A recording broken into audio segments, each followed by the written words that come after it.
Olá, bom dia, boa tarde, boa noite. Eu sou Gabriel Camargo, advogado da CCM Advogados, e essa é mais uma edição do nosso podcast Muito Além do Trabalho.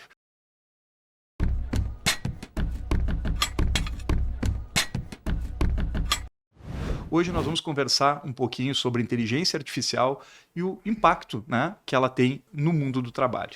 Para falar sobre esse tema, né, tem aqui ao meu lado o meu colega e sócio, Dr. Denis Einloft, né, e o nosso convidado especial aqui, o professor Celso Cândido de Azambuja, né, que é professor de filosofia da Unicinos, doutor em psicologia e pesquisador no programa de pós-graduação em filosofia da Unicinos, né? E pesquisador na área de tecnociência. É isso, Celso? Esqueci alguma coisa no teu currículo Não, ou é isso isso para aí te é apresentar? o principal, É o principal. exatamente. Perfeito. Mais CNPq e CAPES também. Isso Isso. sou pesquisador também ad hoc do CNPq da CAPES. Perfeito. Tá bem, então, Celso, aproveitando aí a tua presença aqui no estúdio do Sind Bancários aqui de Porto Alegre, né? Uh, eu começo a nossa conversa aqui com um questionamento, né? Se a inteligência artificial, esse advento da inteligência artificial que hoje se faz presente, né, em muitas áreas das nossas vidas, é apenas mais um capítulo nessa longa história de automações, ou a gente está diante de algo inédito, né, com a inteligência artificial? De que forma ela impacta e dentro de um contexto histórico, de que forma ela é diferente de outros grandes eventos que, né, como por exemplo a Revolução Industrial e a própria informática, o desenvolvimento da computação e da informática, de que forma ela se compara a esses outros eventos e de que forma ela impacta a nossa vida hoje de modo diferente. É uma pergunta bem É. simples, né? Bem complexa e extremamente interessante, né? Não, primeiro queria agradecer o convite, eu acho sempre uma oportunidade interessante aqui, parabenizar a iniciativa. Eu gosto muito de estar aqui, para mim é um momento de poder aprofundar, discutir temas da minha pesquisa e o que eu venho pesquisando atualmente. Meu projeto de pesquisa atual, junto ao CNPq CAPES, é sobre justiça algorítmica, então acho que tem bastante a ver aqui com o nosso debate. E, enfim, é uma pergunta extremamente complexa, né? Eu acho que o que está claro já hoje é que a inteligência artificial é uma tecnologia de uso geral, e como tecnologia de uso geral, assim como a indústria, assim como a eletricidade, a, a revolução agrícola, ela tem de fato impactos profundos, né, na sociedade em todos os âmbitos, no âmbito das relações de produção, do desenvolvimento das forças produtivas, no âmbito das relações interpessoais, da produção de subjetividade. Então, eu acho que sim, a gente pode entendê-la como uma das grandes revoluções tecnológicas, semelhante, parecida com essas outras grandes tecnologias de uso geral. Esse é o conceito importante a gente ter presente aqui, porque quando se trata de uma tecnologia de uso geral, se trata de uma revolução que impacta, né, todas as dimensões da nossa A vida. impressão que eu tenho é que não tem como escapar da inteligência Não artificial. Ela tem está, como, querendo ou não querendo, nós vamos nos deparar com ela, né? Nós temos que não lidar com tem, ela. não tem jeito, não tem jeito. E a questão toda uma das questões que se coloca, importante nesse debate, é como ela está se instituindo, como a gente está no olho do processo. A questão me parece fundamental para gestores, tanto públicos quanto empresários, intelectuais, etc., é saber como que nós queremos qual é a direção que nós queremos dar a essa revolução provocada pela inteligência artificial, que tem a ver com, bom, haverá desemprego, como nós vamos tratar isso, qual será o perfil do profissional do século XXI, como é que nós queremos desenhar o futuro que está se apresentando à nossa volta e não ser simplesmente pessoas que vão lidar com um problema depois do problema colocado. Eu acho que esse é um ponto importante do nosso debate. Mas a segunda parte da tua pergunta é que o impacto ele é tão extraordinário e tão complexo que a gente está mal começando a entender o que realmente vem pela frente, né? Ó, enfim, vamos lá, Vamos lá. Mas e qual é que tu acha que é a tendência assim, da utilização da inteligência artificial em relação ao mercado de trabalho, em relação aos postos de trabalho? extinguir mesmo, acabar com as vagas e com os postos de trabalho, ou provocar uma mudança no perfil do trabalhador, de quem produz, quem desenvolve, né, as suas atividades profissionais. Uma vez uma mudança de perfil, eu realmente não tenho o que fazer, esses postos serão extintos com a Acho que são as inteligência duas artificial. coisas. Acho que tem as duas coisas. Uma coisa que tem, claro, que tem setores que vão ser totalmente eliminados, assim, sei lá, quando se inventou o computador ali, o teclado digital, acabou a máquina de escrever, quando os automóveis foram inventados, acabaram as charretes, etc. Ainda de vez em quando a gente vê uma charretezinha por aí e tal. Então, assim, vai acontecer. Vai acontecer. A questão que eu acho que é dramática é qual é o impacto, qual é a escala disso, né? Se a gente pensar, por exemplo, em termos de, só para dar um exemplo bastante simples, mas eu acho didático, assim, vamos pensar em termos de motoristas, para ficar numa escala ali que tem habilidades intelectuais para dirigir automóvel, né? Se a gente pensa em termos de automóvel autodirigido, o impacto disso no mercado de trabalho é a eliminação completa. Sim.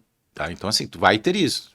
Temos hoje, eu não sei os dados mais recentes, mas temos Brasil, centenas de milhares de pessoas trabalhando como motoristas de aplicativo. Milhões. E que daqui a pouco, com a automação, vão ter que achar uma outra ocupação, porque é um mercado monopolizado por uma grande empresa, né? Que é, enfim, a Uber. Algumas, né? Mas basicamente pequenas, uma e outras menores. É. E aí, no momento que se troca a frota, o método, né, de condução desses veículos para algo totalmente automatizado, não tem o que se fazer nesse momento. Vai ser difícil uma pessoa individualmente concorrer, né, desenvolver seu próprio aplicativo. Então, assim, eu vejo com bastante preocupação esse cenário, no sentido de construir uma exclusão, né, aumentar ainda mais a exclusão enfim, a concentração de renda e manter um percentual de pessoas a par, né, a parte mesmo dos meios de, enfim, né, no trabalho digno e decente, né? De renda? É, não, mas o ponto é o seguinte, assim, ó, a pergunta era, o que vai acontecer? Então, assim, eu acho que uma coisa existirão setores totalmente excluídos. Isso coloca um problema para gestores públicos, empresários, intelectuais, pesquisadores, que é bom. Como é que nós vamos Previdência social. Previdência social, renda, etc. Então, isso é um problema que vai certamente estará no horizonte. E existem pesquisas recentes, tá? Só para dar um exemplo, de que cerca de 30 a 50 milhões de empregos nos Estados Unidos até 2030 serão substituídos. Tá? Talvez seja aqui mas pesquisa isso. Sim. Né? E aí tem um outro lado, tá? Veja lá, tem muitas coisas aqui muito complexas. Mas assim, ainda pegando a pergunta inicial.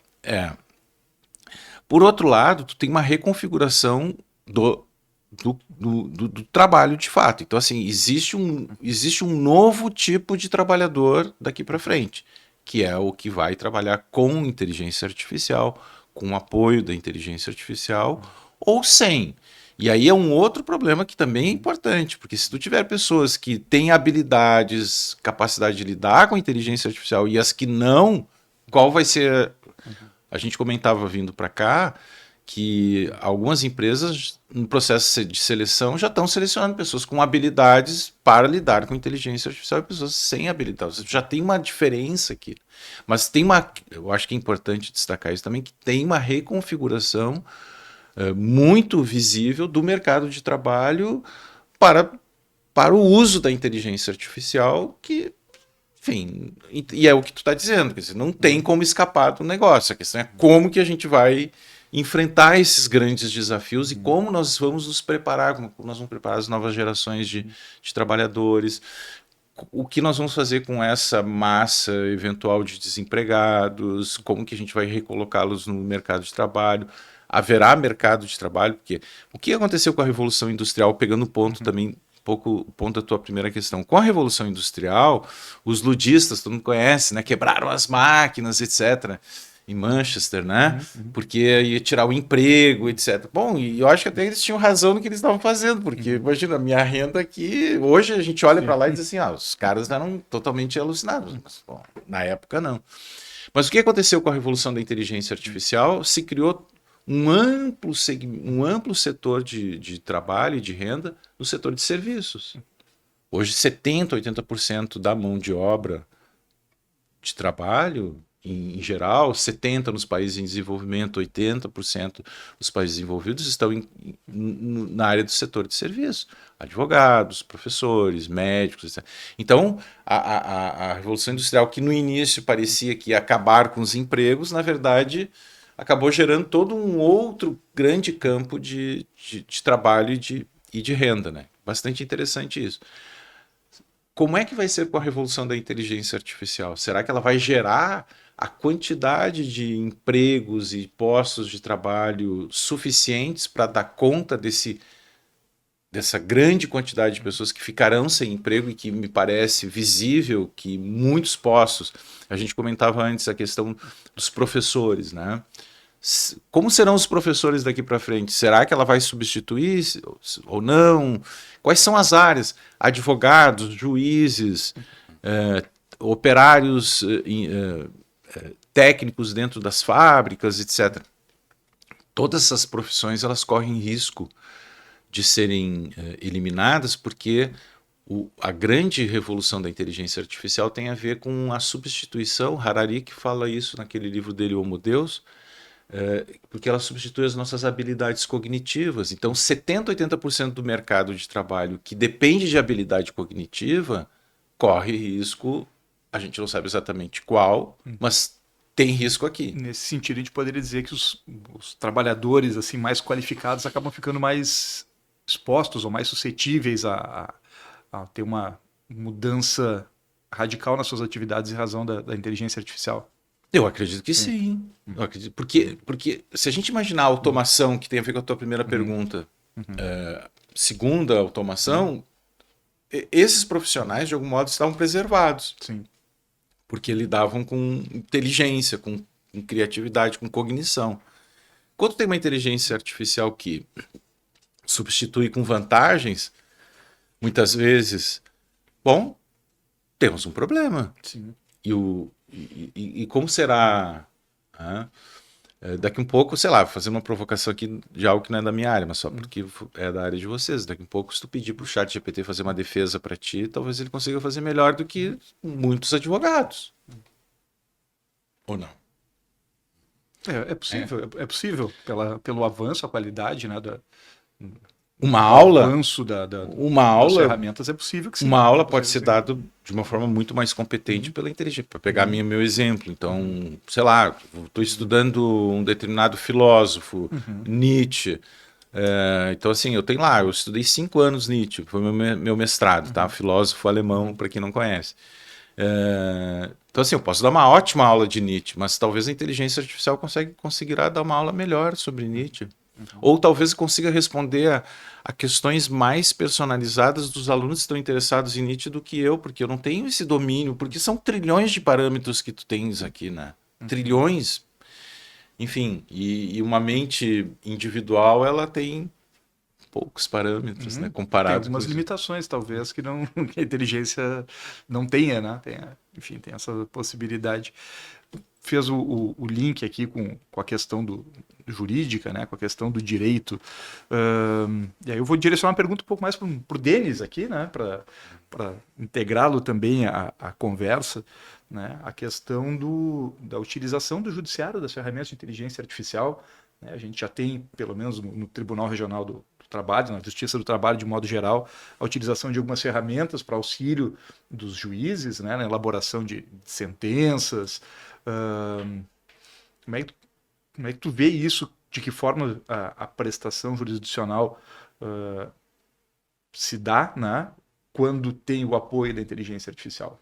Isso, Gabriel e Celso, assim, quando vinha falando, né, a inquietação que vinha e conseguia aproximar com o judiciário, né, da rotina, que a gente tinha a época do judiciário, máquina de escrever, e aí entrou o computador, né, e o fenômeno que a gente identifica olhando as petições é que as petições ganharam volume, porque porque era muito fácil Ctrl+C, Ctrl+V de conteúdo, repetição, um volume grande, né, avolumando informação, e aquela informação sendo, às vezes, necessária, útil, mas muitas vezes obsoleta, desnecessária, repetitiva, enfadonha, abarrotando o judiciário, né? E talvez a inteligência artificial permita, de certa forma, e se como fenômeno cultural dentro da justiça, não substituir, né, o trabalho humano, o trabalho do juiz, do advogado, e sim como uma ferramenta acessória que possa sintetizar ou trabalhar de uma forma melhor todo o conjunto de informações. Hoje, né, um pouco respondendo, Celso, hoje o chat GPT, as inteligências artificiais, elas não fazem uma defesa tecnicamente adequada para te simplesmente lançar parâmetros e informar na justiça. Tem uma série de deficiências técnicas que ainda precisa complementação. Mas, de outro lado, tu tem um judiciário que já se vale muito da inteligência artificial para parametrizar e fazer decisões. Né? A gente identifica pela forma como a decisão é publicada. Isso aqui veio da IA, isso aqui veio do Galileu, que é o sistema que usa.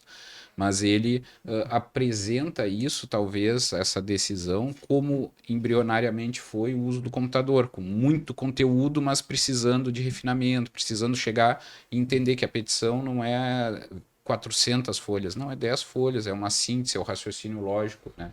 E eu acho que o fenômeno da IA dentro do judiciário passa nisso, assim, de fora o deslumbramento, a dúvida, o medo, o receio, tudo que traz, né, de sentimentos humanos em volta, é da gente poder utilizar ela como uma ferramenta, né, como algo que venha complementar o trabalho. E quando eu uso, por exemplo, IA na minha rotina, eu faço a petição, coloco o que nessa petição faltou, o que eu não vi, o que falta, né? Que outros elementos venham auxiliar. Não que ela vá fazer o meu trabalho. Né? Então, assim, e isso, claro, é dentro do nosso espectro pequeno, do microcosmo do judiciário, de uma demanda, né? Autor, réu, enfim. Que daqui a pouco sim pode até vir a ser substituído totalmente, né? E aí eu sempre falo, né, um pouco quem conhece, eu digo, cara, vai chegar um tempo que a gente vai no Praia de Belas, vai ter a máquina de Coca-Cola e do lado uma máquina do Poder Judiciário, que traz uma demanda, coloca a tua fichinha e ela vai traduzir ali a resposta já com a penhora da conta e vai te dar o recibo e a grana e tudo resolvido ali. Um judiciário totalmente, né, automatizado, sem juiz, sem advogado, e tá ali a resposta, né? Pode ser que isso exista, pode ser que exista como um sistema paralelo, tipo mediação, arbitragem, outras formas dentro, né? Mas eu acho que o principal é a gente tentar, e eu acho que é o desafio maior, assim, de entender a tecnologia, porque talvez a gente não vá ter o italiano, aquele ócio produtivo que falava que a sociedade é Domênico do Masi, que ia virar um ócio produtivo. A gente viu que não virou porque a cultura, a sociedade, a forma de organização se deu de um modo que a tecnologia, o desenvolvimento não caminhou nesse sentido. A IA vai eliminar postos? Provavelmente sim. E dentro de uma mesma geração, isso, né, Celso, uma dúvida que eu tenho, porque assim, a Revolução Industrial, o computador desconectado da internet, ele levou uma geração. Ele permitiu que, mal ou bem, se conseguisse achar forma de sobrevivência. Mas a IA, ela pode, de hoje para amanhã, eliminar. E aí eu vou ter mais 30, 40 anos de vida para fazer o quê? Né? Isso. Então, eu penso assim que Tá. é um debate, como é que eu vou te dizer? Estamos no olho do furacão mesmo, né? E o desenvolvimento é muito rápido e o que nós estamos falando hoje aqui pode não valer mais no mês que vem, né? Quando vier uma outra versão das principais ferramentas de inteligência artificial que vão trazer um cenário completamente novo e diferente para a gente. Né? As primeiras experiências, acho que todos nós tivemos com inteligência artificial foram bem insatisfatórias, né? Mas aos poucos ela vem melhorando, ela vem se mostrando mais útil, né? E eu acredito sim que o uso de uma inteligência artificial no judiciário pode diminuir o tempo de duração dos processos, né? Ela pode, porque na hora que o reclamante, né, o autor apresenta uma inicial, né, com 50 páginas e mais 500 páginas de documentos e a contestação da empresa, né, do réu, vem com 150 páginas e mais 1000 páginas de documentos, né? Imagina o trabalho, né? O tempo que se demora para se analisar tudo isso e fazer uma análise precisa de todo o conteúdo desse processo. Então, a inteligência artificial pode ser uma ferramenta acessória, sim, para otimizar, para facilitar, para sintetizar e apresentar de forma mais palatável, né, para quem vai ter tomar as decisões depois no processo. Porque a responsabilidade não é da inteligência artificial, continua sendo do advogado e do juiz, mesmo que assessorado, né, assistido por essas ferramentas. Não, desculpa, Celso, só complementando, e isso é incrível, né? Como a IA faz. Eu comentei uma vez no escritório que teve uma demanda que chegou, que eu disse, isso aqui vai me levar 3 dias para fazer o exame dessa demanda específica. E aí foi logo no início das ferramentas, né? De IA, eu coloquei os parâmetros lá, sei lá, em meia hora eu consegui resolver o trabalho do que eu projetava ser 3 dias. E eu fiquei parado olhando e disse, meu Deus, olha só. Né? Claro, ela deu a resposta imediatamente, aí depois tu refina o texto, melhora, tu vai trabalhando, mas aquilo que eu examinaria, como o Gabriel falou, tantas folhas, né, e tantos documentos, e pensar, refletir, a IA, né, em segundos resolveu, e aí eu faço o refinamento, vai trabalhando, então de fato é um novo paradigma de trabalho, assim, né, intelectual e para a indústria, para a área de prestação de serviços, né, os trabalhadores em geral, é um impacto grande, pode ser. Né? Não, eu ia só comentar, eu acho que teu exemplo ele é bem, o exemplo que vocês estão trazendo é bem significativo do momento atual, assim. Tipo, Ele é um recorte desse momento. Porque assim, utilizar ou não a inteligência artificial e como ela nos potencializa e refina e pode tornar o nosso trabalho mais produtivo. Talvez ela possa trazer um pouquinho mais de ócio, quem sabe, porque se tu ia demorar 3 dias. A questão é a seguinte, tu ia demorar 3 dias para analisar esse processo, tu conseguisse resolver em meia hora. O que tu vai fazer com esses outros... quantas horas temos ali? 72 horas, né? 70 horas. O que tu vai fazer com isso? Vai trabalhar mais ou vai te dedicar a atividades... A sociedade do capital e o capitalismo vai querer mais. Vai querer mais. Vai mais nisso mais produção, mais consumo. Adoecimento psíquico, enfim, e aí vai. Esse é um ponto interessante também. Ela nos economiza, mas também a gente... então resolvi aqui, já vou partir para outra tarefa, então já tem um outro processo, já tem uma outra aula para preparar, já tem um outro artigo para escrever. Acho interessante pensar sobre isso. Mas o ponto central, acho que hoje, o momento hoje, não é hoje, né? Hoje, mas a gente não pode deixar de pensar prospectivamente, né? Prospectar é extremamente importante quando a gente está pensando a sociedade. Mas hoje a inteligência artificial ela vem substituindo, profissionais, mas não é. O ponto a inteligência artificial não vai.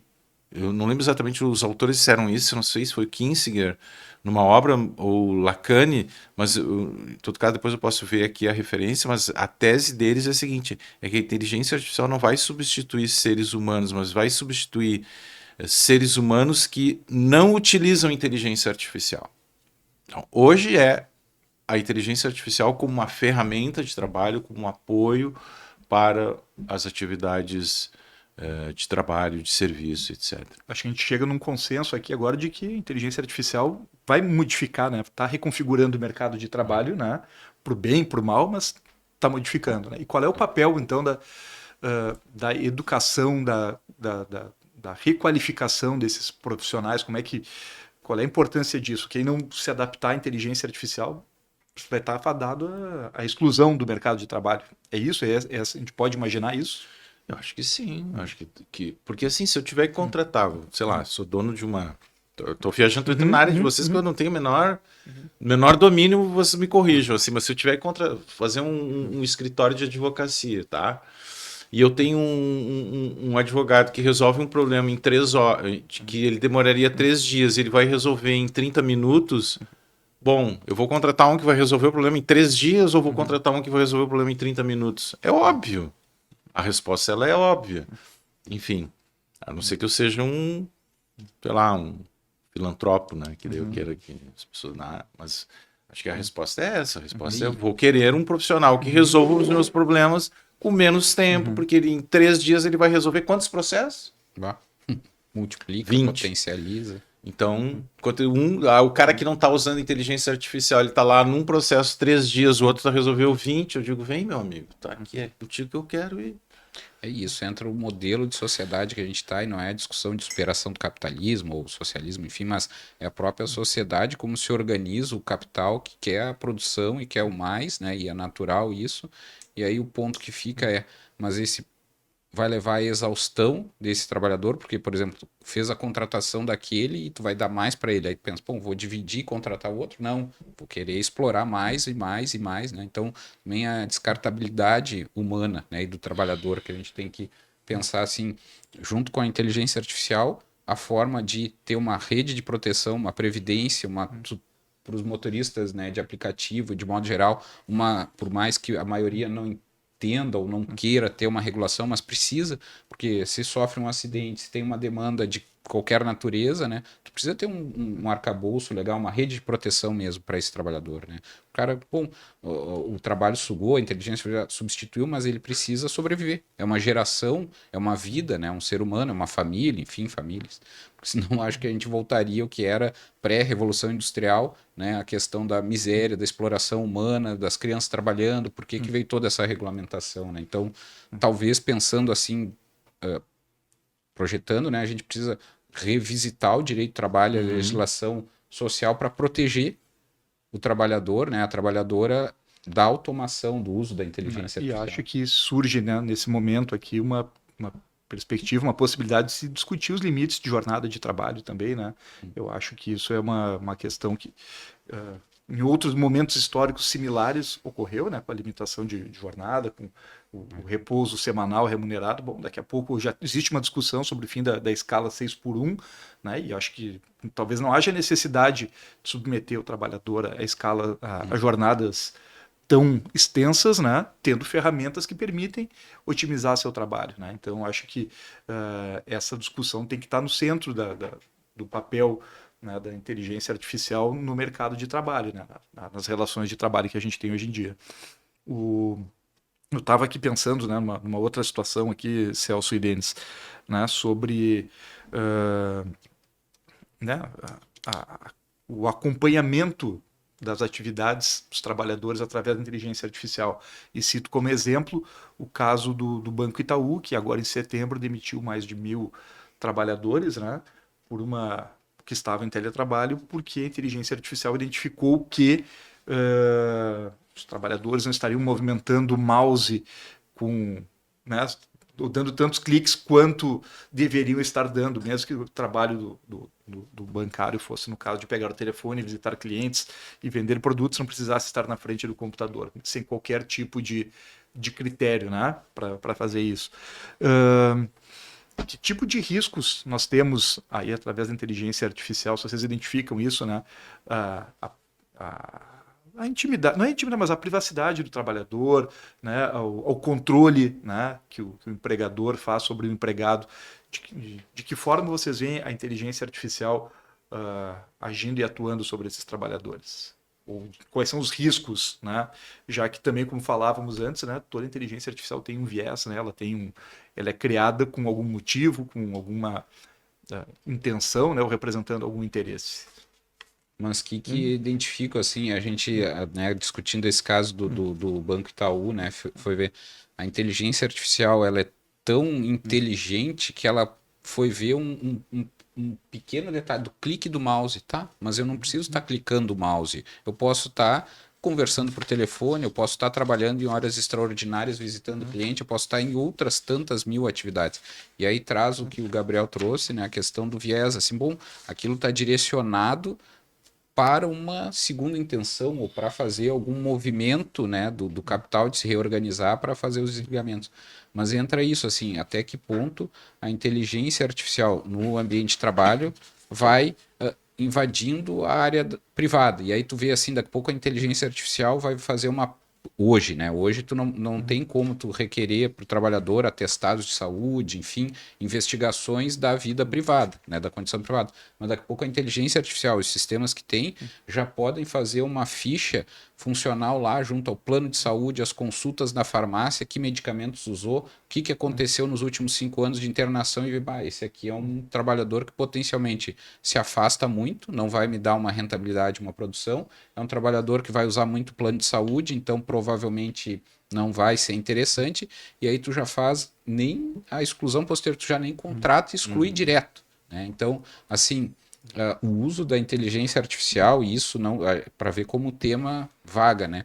Mas vai desde da atividade rotineira, mas também de instrumentos para cercear e excluir, né? O trabalhador, a trabalhadora dentro de uma geração. O que eu trago, isso é o recorte temporal de hoje, assim. O computador vai substituir a mão de obra. Bom, o computador levou 20, 30 anos, 40 anos para chegar onde a gente está. A IA, hoje, amanhã, pode fazer essa seleção e dizer, aqui, Denis, tu não vai ser contratado porque tem problema de saúde, tu não, né?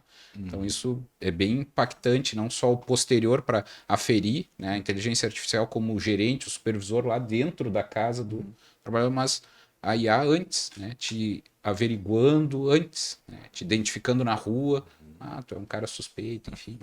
Legal. O Denis disse que ia responder superficialmente, né? É uma resposta super complexa. Mas eu acho que um pouco dessa discussão que a gente está fazendo até agora, final, assim, essas últimas questões, tem a ver com o modelo de sociedade, né?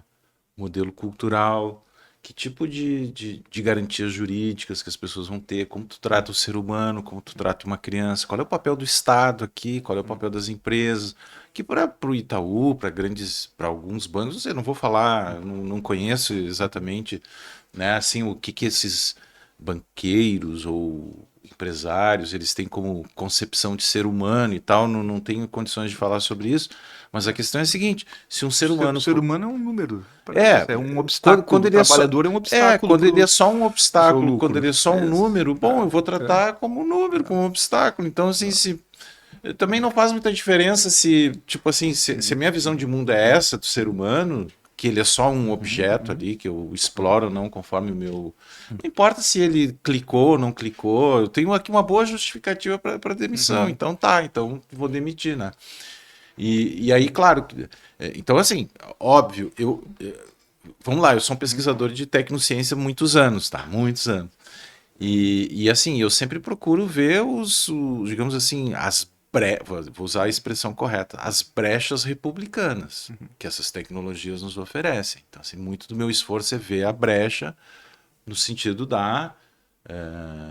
de políticas humanistas, de políticas democráticas, políticas republicanas, enfim, de que o Estado ele tem um papel de acolher, de preservar a vida das pessoas, mas eu também não sou ingênuo, eu sei que a gente vive numa sociedade totalmente competitiva, totalmente, enfim, que trata o ser humano como objeto. E dificilmente vai ser superado também esse modelo. Aí é um outro problema, né? A gente espera que vamos imaginar que o ser humano um dia possa encontrar alguma solução para isso, assim como a nossa relação com o meio ambiente lá, que, enfim, tudo aponta para o fim catastrófico, mas vamos tentar pensar otimistamente. E como que os algoritmos poderiam, assim, acho que a grande questão é o poder dos algoritmos é tal que a pergunta que se coloca é como que eles poderiam nos ajudar no sentido de promoção de justiça, de distribuição de renda, né? Então, assim, por exemplo, a questão de concentração de renda é um problema cultural, é um problema de instituição imaginária da sociedade, porque se eu estou tendo muito lucro, se a produtividade está me trazendo, a produtividade que os algoritmos introduzem hoje nas indústrias, nos sistemas bancários, quer dizer, se eles estão aumentando o meu lucro, por que eu não posso pensar um sistema de redistribuição desse lucro? Então, aí vem garantias jurídicas. Bom, a pessoa que ficar desempregada, ela vai ter garantia...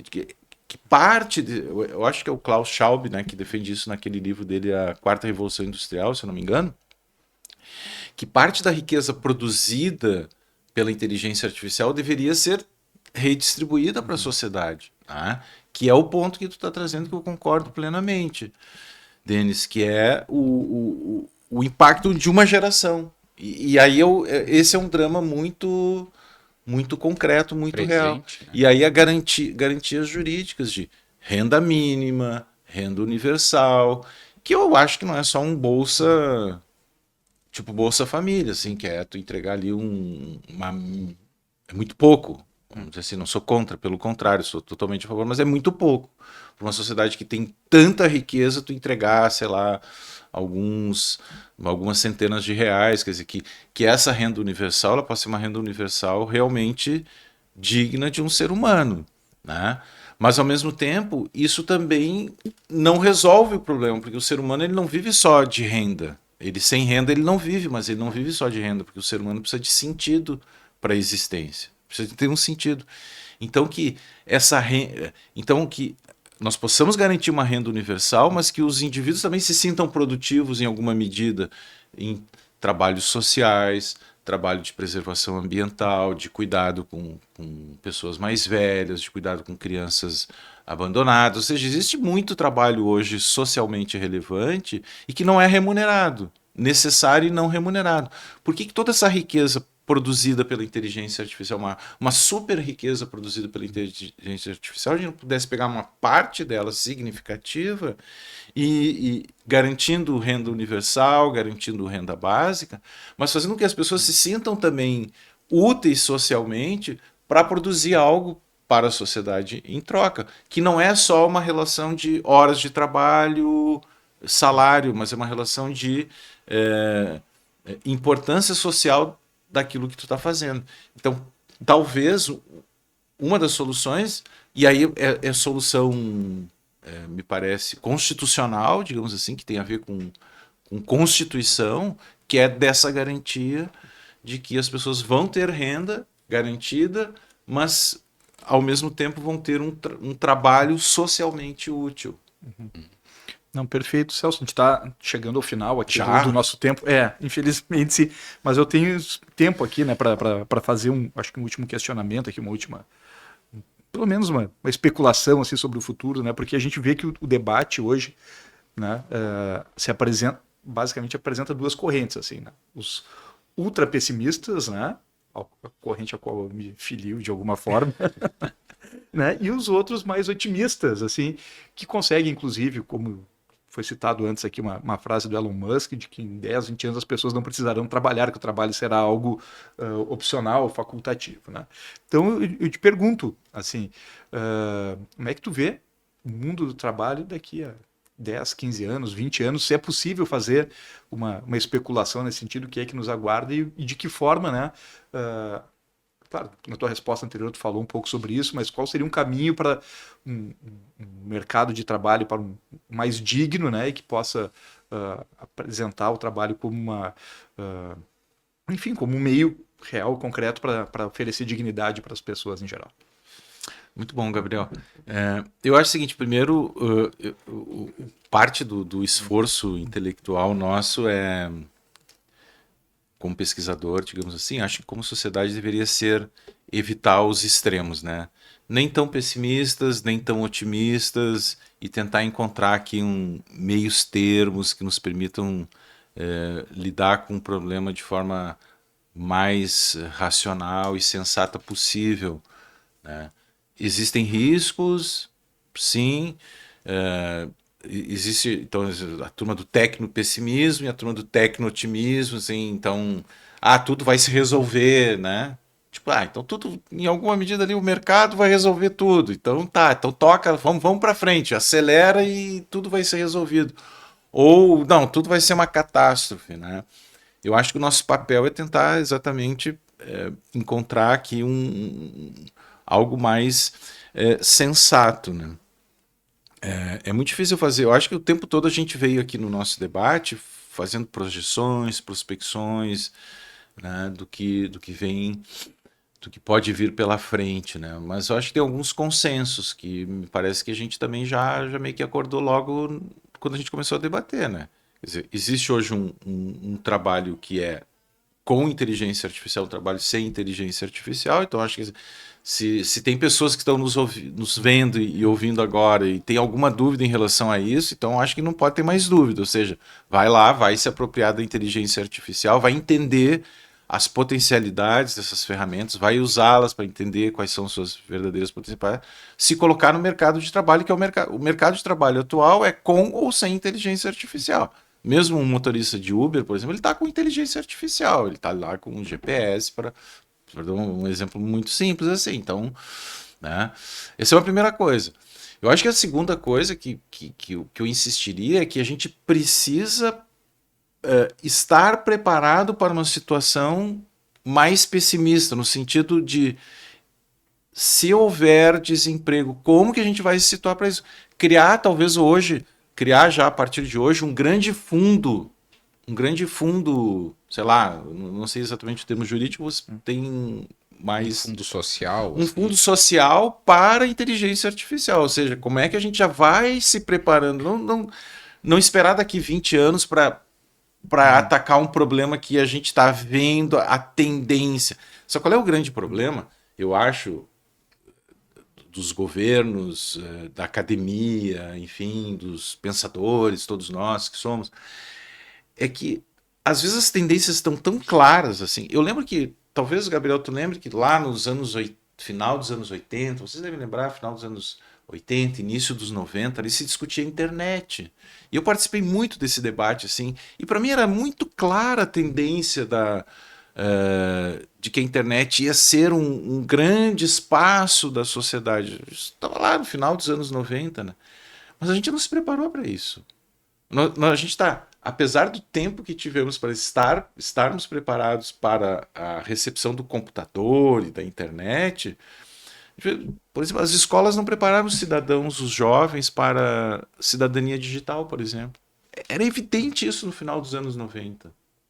Os sindicatos, os empresários, tava tudo assim, era visível que ia acontecer uma grande transformação nos meios de comunicação. A gente não se preparou. O que aconteceu? Aquilo que podia ser uma ágora virtual, aquilo que poderia ser uma democracia digital, virou uma oclocracia digital, virou um sistema em que as pessoas se ofendem publicamente, uma sociedade de baixo nível intelectual. Nós não nos preparamos para a cidadania digital, isso que eu estou querendo dizer. Uhum. E a tendência era clara, assim, era claríssimo. O problema maior agora é assim, que está claro que as transformações vão acontecer, que a inteligência artificial veio para ficar e vai revolucionar, já está revolucionando. A tendência é clara. Qual é o problema? É que a gente, mais uma vez, a gente vai ficar... Eu falo isso no horizonte da universidade, por exemplo. A gente tem um problema muito grande hoje dentro da universidade, que é de entender essa mudança. E aí, qual é a transformação que a universidade vai viver no sentido de preparar profissionais para esse novo mercado, né? A gente não consegue... Então a gente tem uma dificuldade muito grande, uma resistência muito grande de se situar nesses novos paradigmas. Bom, então, se a tendência está apontando para lá, vamos nos preparar. Pode ser que esse fundo, tu está sugerindo fundo social, né, da inteligência artificial, se quisermos ter esse nome, pode ser que daqui 20 anos tudo mude, tudo que a gente está achando que vai acontecer lá de desemprego, etc., não aconteça. Bom, mas daí vamos aproveitar esse fundo aqui para fazer alguma coisa. Agora, se a gente não olhar para a tendência, não se preparar para a tendência e liderar, esse é um problema dos líderes. Liderar é ter visão de futuro. Líder que não tem visão de futuro não é líder. Então, assim, ou ele tem uma visão de futuro que é sim ou não a inteligência artificial, ele pode dizer, não, a inteligência artificial não vai acontecer, então tá, beleza, vou seguir aqui meu caminho. Mas ser líder significa ter visão de futuro. Tá tudo apontando, tudo, tá muito claro, é visível. Não dá para ignorar todos os sinais, né? Tem que ir gostando ou não. Os sinais estão mais do que dados, então vamos nos preparar. Então, assim, vamos criar lá. O Itaú aumentou a lucratividade do Itaú, vamos criar leis, regras que parte dessa lucratividade, dessas demissões que estão acontecendo agora e que vai tornar o Itaú ou as indústrias, etc., mais lucrativas, por conta da inteligência artificial, vamos criando um fundo. Gostei dessa ideia. Tá bem. Saímos com um caminho. Um caminho, pelo menos. Tá bem. Celso Cândido de Azambuja, Denis Einloft, né? Agradeço a presença de vocês aqui. Em razão do tempo, tenho que encerrar, já estão acenando aqui, né? Já está no do tempo. E vou aproveitar, então, o final aqui da edição de hoje do nosso podcast, Muito Além do Trabalho, para agradecer especialmente ao Diego Dornelles, a Laís Escher e ao Joseph Areço, né? Que cuidam aqui do estúdio HAL, do Sindicato dos Bancários, que muito gentilmente, né, permitem aqui que a gravação do podcast e depois, né, fornecem toda a estrutura aqui para que a gente possa fazer nosso podcast. Então, acho que é isso. Muito obrigado e até a próxima.